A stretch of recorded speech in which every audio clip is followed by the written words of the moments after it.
Hello, today we're going to do section 12.3, which is all about chords and circles. So let's get to some definitions and some different theorems that you need to know when it comes to chords. So the first one is called Theorem 77. Within a circle or congruent circles, congruent central angles have congruent arcs. So if we have a circle here, and remember what congruent means is that they're exactly the same size. So if I have central angles that are congruent, that means they're the same size. I'll put a little arc going through them to show they're the same size.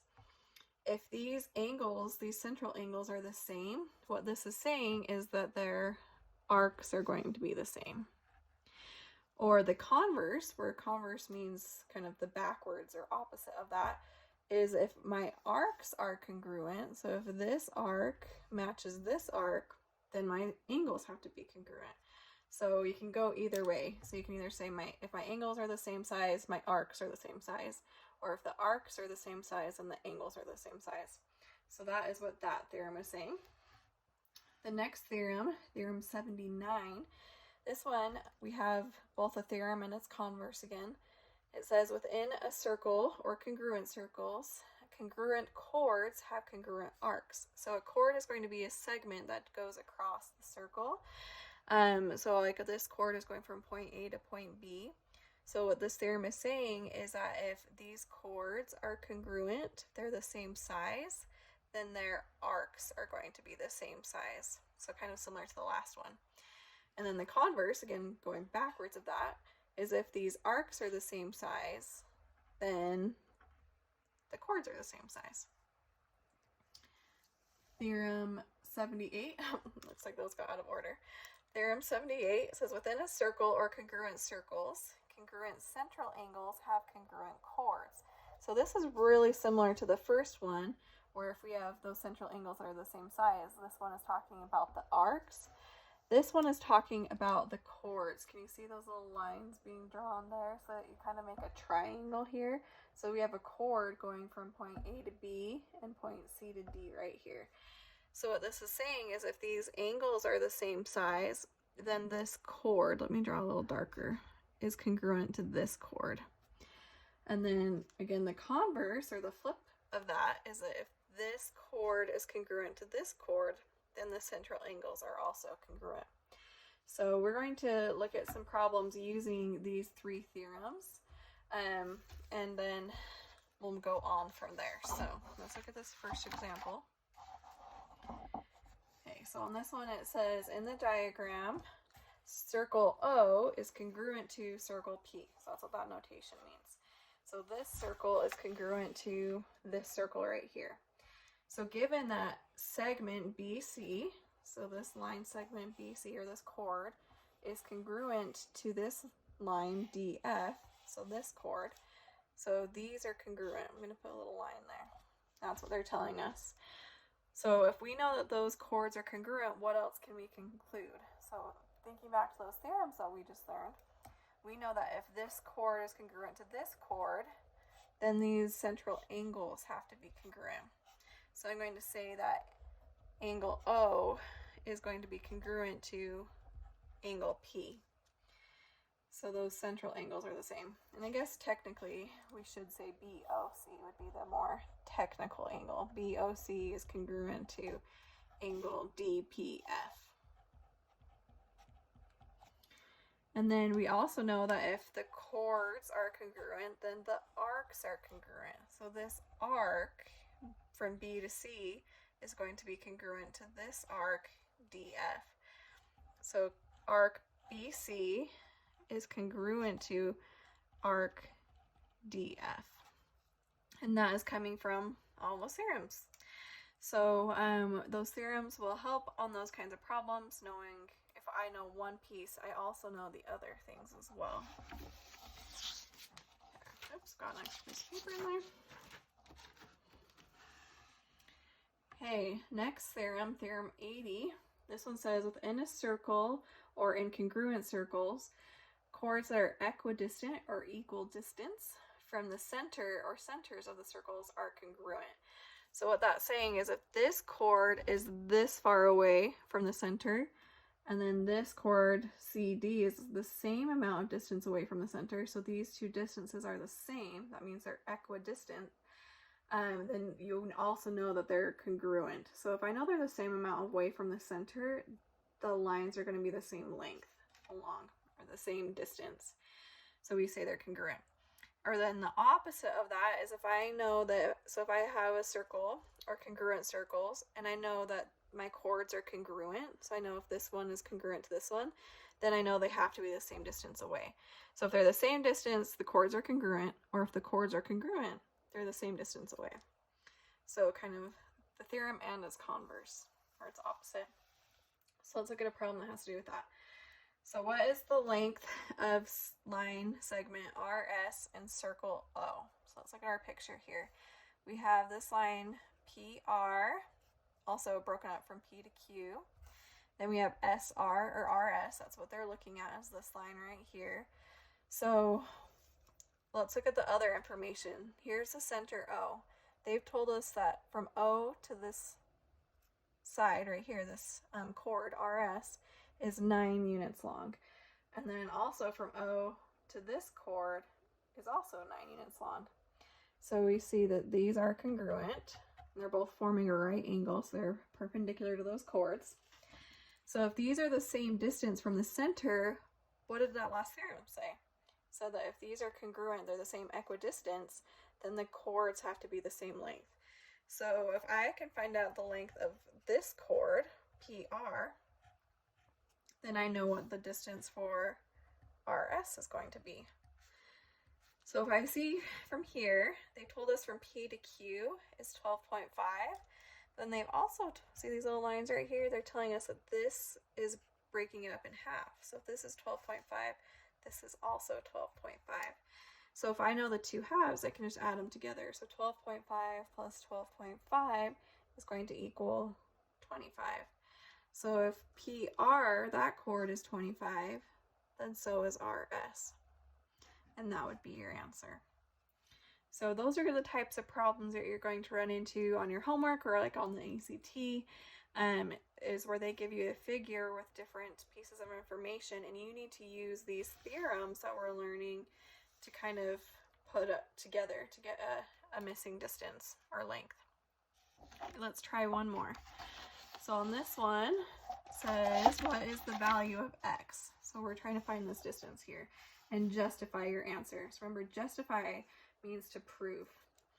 So I see here this chord, they've broken into two pieces. We have 18 and 18.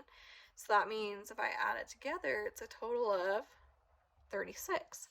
That's also the length of this chord. So if these two chords are congruent or the same size, the converse of this theorem, so that if I have congruent chords, then they are equidistant from each other. So that means that this distance has to be the same as this distance. So if this is 16, this also has to be 16. So we would say x is equal to 16, and to justify, we would use that converse theorem. So we would say, by the converse of theorem, I'm going to abbreviate there, theorem 80 that we just learned, if two chords are congruent,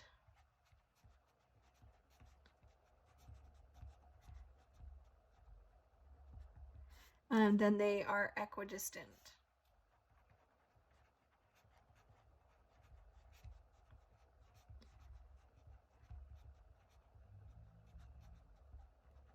From the center of the circle.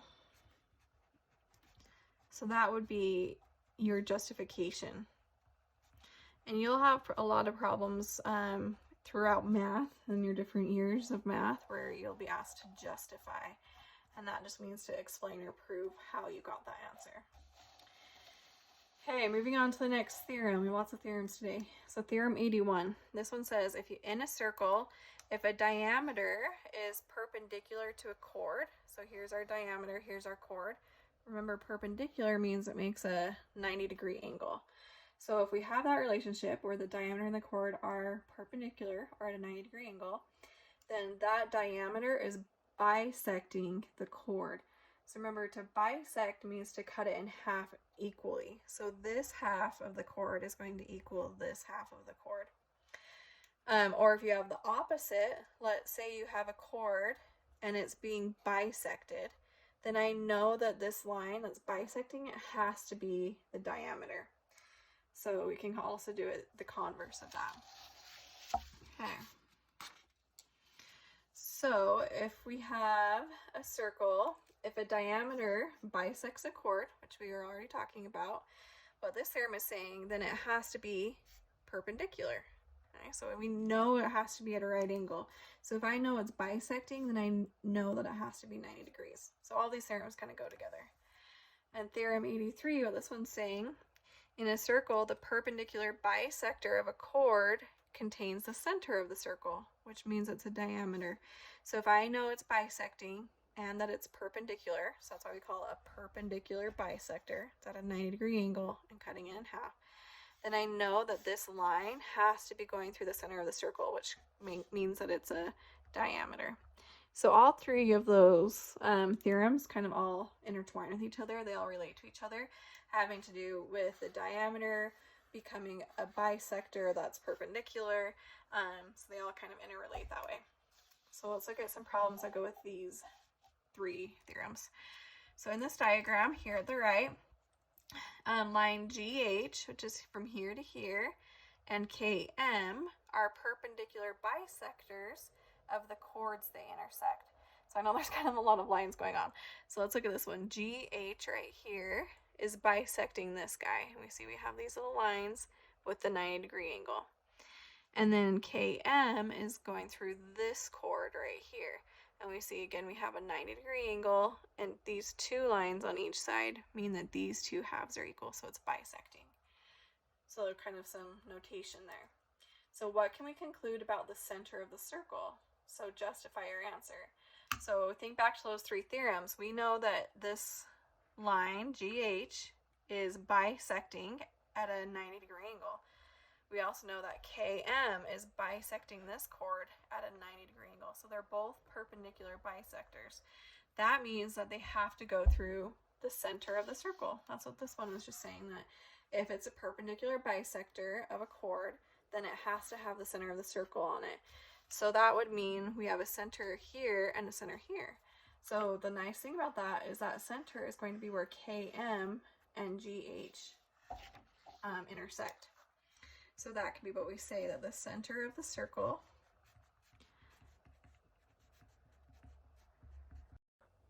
is where line GH intersects with line KM.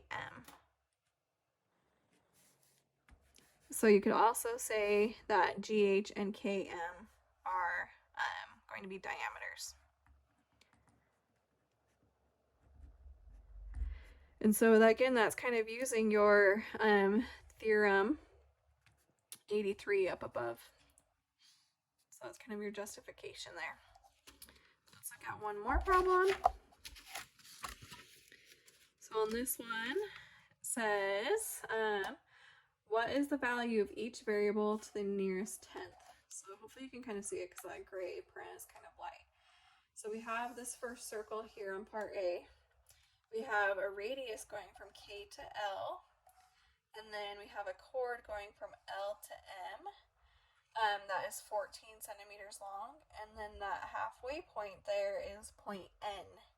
And they're saying the distance from K down to point N is 3 centimeters long. So they want us to find the value of R right here, which is that radius. So notice here that if we have, let me draw this line going through. We just made our little right triangle, right? And we know that this line is going through at a 90-degree angle. So if this is a 90-degree angle, it's bisecting it based off of those theorems up above. We know if it's perpendicular, it's going to bisect this line and cut it in half. So if this whole thing is 14 centimeters long from L to M, if I cut that in half, I know that this is 7 and 7. So if I'm trying to find this side R, and I just made a little right triangle, right? Let me draw it a little bit bigger. If I made a little right triangle here, where we have K to L, and then now this is point N, we know this distance was 3. We just figured out this distance is 7 because it bisected it and cut it in half. And we're trying to find this distance. And it's a right triangle, which means we can use the Pythagorean theorem. So if I use the Pythagorean theorem, I'm kind of throwing you guys for a loop here. You have to use something that we haven't talked about today. So think back to the Pythagorean theorem, what it is. We know that if I have a right triangle, this side squared plus this side squared has to equal my hypotenuse squared. Or remember, a squared plus b squared equals c squared, where a and b are going to be your two sides. So let's plug in the 3 and the 7. We're going to have 3 squared plus 7 squared equals r squared. Well, 3 squared is 9. 7 times 7 is 49. That equals c squared. So if I add those together, 9 plus 49 equals 58. So then if I am solving for c, to get rid of that square, I need to take the square root. So I get the square root of 58. And then this is where you would want to pay attention on your homework to what the directions say. They say to round to the nearest tenth. So on this would be considered perfect form. If they don't want you to round it all, you would just leave it as a square root of 58. But they did tell us to round to the nearest tenth. So I would just go in my calculator and do the square root of 58 and get that decimal, which is equal to the nearest tenth, 7.6. And that would be my answer to the nearest tenth. Okay, let's try one more. So starting over, we have a new circle here. We have a chord going from A to F, and then this point C is going from C into the center of the circle, which is point B, and then we have a radius going from B to E. Numbers, so far we have told, let me write this a little darker. They've told us that radius is 15, and then they've also given us these two numbers, 11 and 11. So thinking back to those theorems, one of the theorems said if these two halves are equal to each other, that means this line bisected it. This line cut it right in half. So if this bisected this chord, we also know it has to be at a right angle. So we also know again that we have a perpendicular bisector, right? So if we have that perpendicular bisector, I can use that bisector to know that this is a right triangle again. We have that 90-degree angle, and this is kind of light as well. We're looking for this y. We want to know this distance here. So don't get fooled. Sometimes I have students saying that it's just a radius. I think, oh, this is 15, this is 15. But remember, this isn't going all the way to the edge. It's being cut short. So what we need to do is we need to look at this triangle that they've given us right here.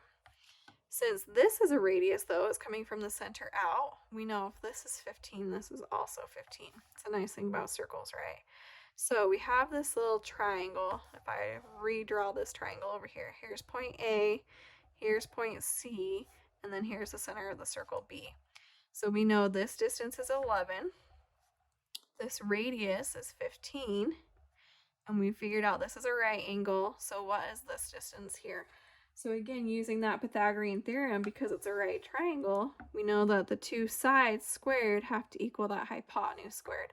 So a squared plus b squared equals c squared, where these are a and b, and this is c.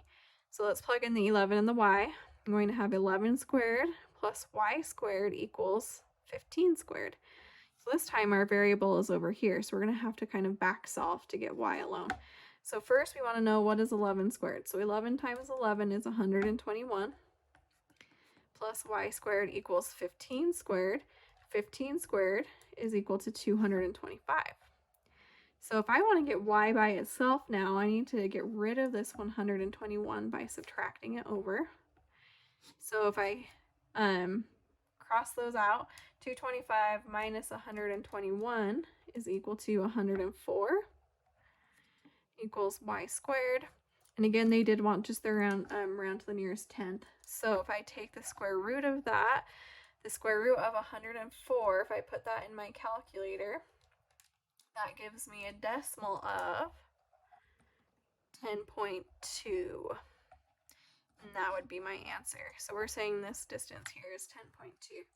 So even though we didn't learn about the Pythagorean theorem today, you guys know it from your past lessons, so it will still pop up through different problems. So whenever you have those little right triangles, or you have a missing side, you can use that Pythagorean theorem.